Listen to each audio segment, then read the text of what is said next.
Can We Afford the Green New Deal? By Yeva Nersisyan and Randall Wray. Achieving Net Zero Carbon Emissions in Agriculture. Global agriculture accounts for about a quarter of all greenhouse gas emissions. Hence, some Green New Deal supporters have recognized that achieving carbon neutrality will require a major reduction of agricultural emissions, and in particular, a reduction of greenhouse gases produced by livestock. According to the United Nations Food and Agriculture Organization, global livestock production accounts for nearly 15% of emissions, with beef and milk cattle production comprising 41 and 20% of the sector's total, respectively. Greenhouse gases also stem from feed and animal transportation, manure storage and processing, and cutting down forests to expand farmland for crops and grazing, particularly in developing economies. Dmitriev, 2019. Obviously, agriculture has other significant environmental impacts, in addition to carbon emissions and loss of forests. Factory farm beef, pork, and fowl is a significant source of air and water pollution.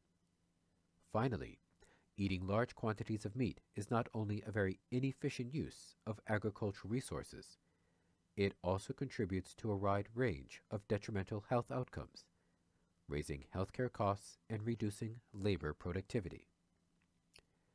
For all these reasons, a comprehensive Green New Deal must include policies to address the pollution, deforestation, carbon emissions, and health implications of today's agricultural practices.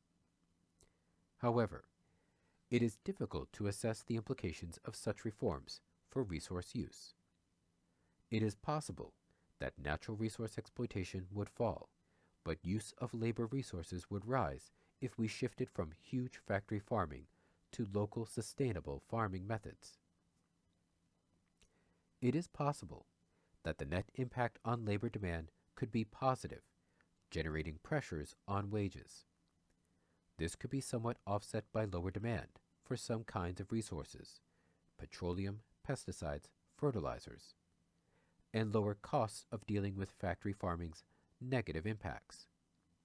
However, given the current uncertainties involved, we cannot provide an estimate of the impacts on resource use or on prices.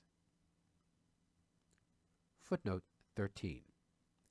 See Gerber et al. 2018 and Dmitriev 2019 for a discussion of some of the difficulties involved. End footnote.